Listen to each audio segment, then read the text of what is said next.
A pastoral scene like this, just the picture of a calm, beautiful Kentucky countryside, can be shattered instantly by one word: suicide. The mere mention of the word can be the catalyst to a destructive silence that for many Kentucky families has proven deadly.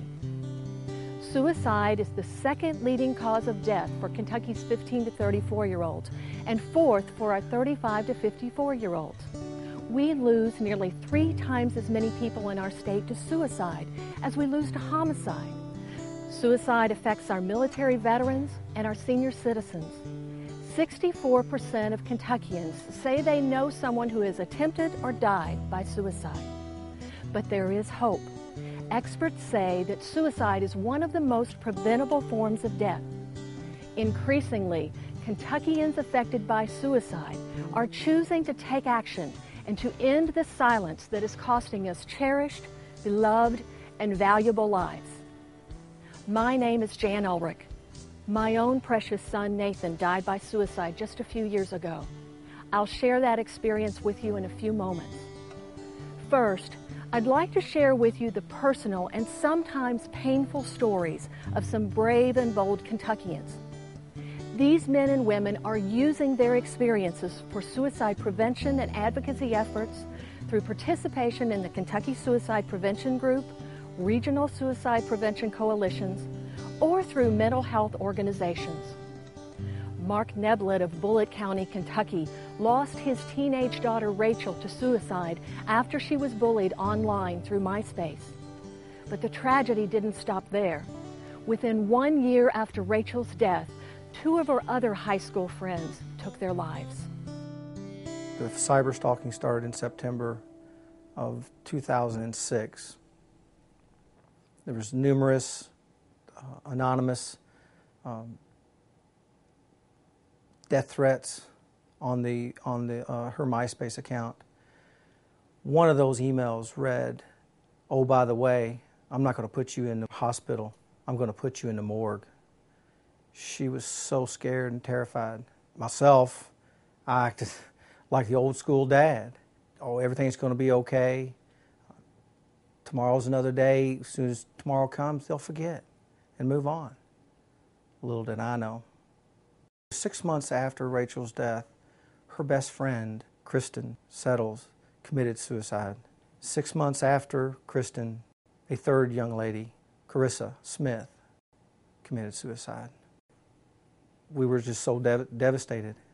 The emotional anguish that you go through to lose one of your students is something that I never had to deal with before. And as you stop and you look back, the questions that you're asking yourself is, what could I have done differently?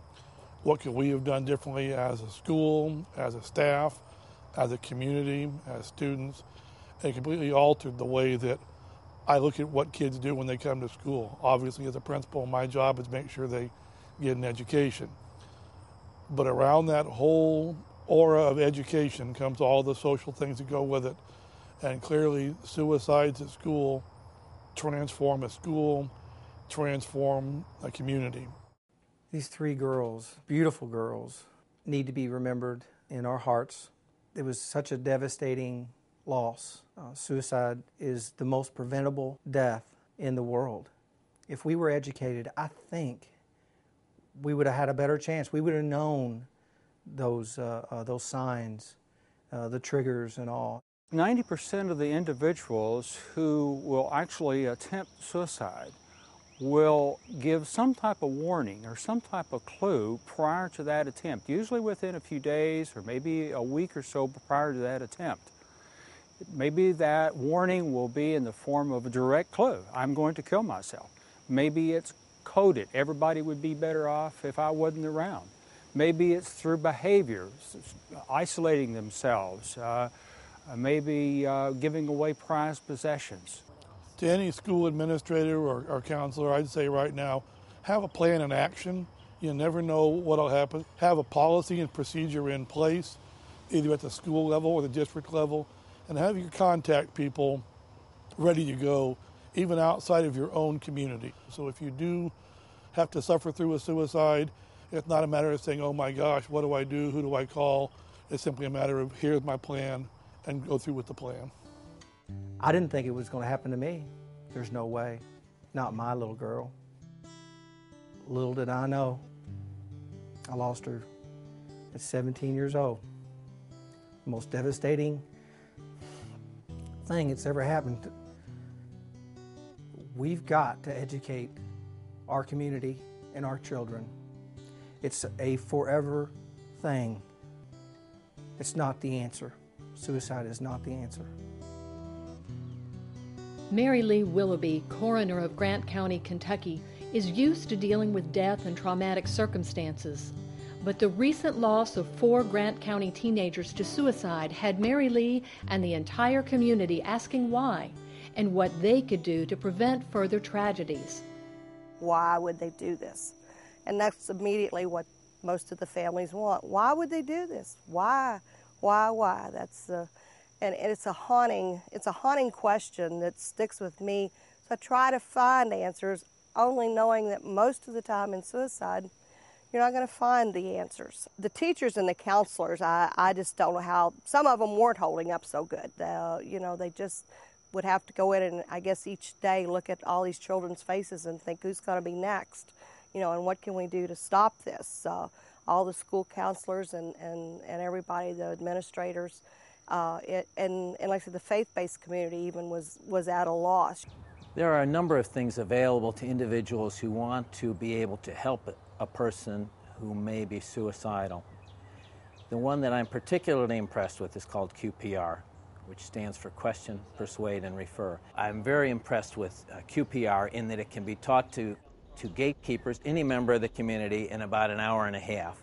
And what it does is it's tremendously empowering in that it looks at suicide and the myths and misbeliefs, as well as how can you approach somebody who may be suicidal. The person most likely to prevent us from a suicide attempt is someone we already know.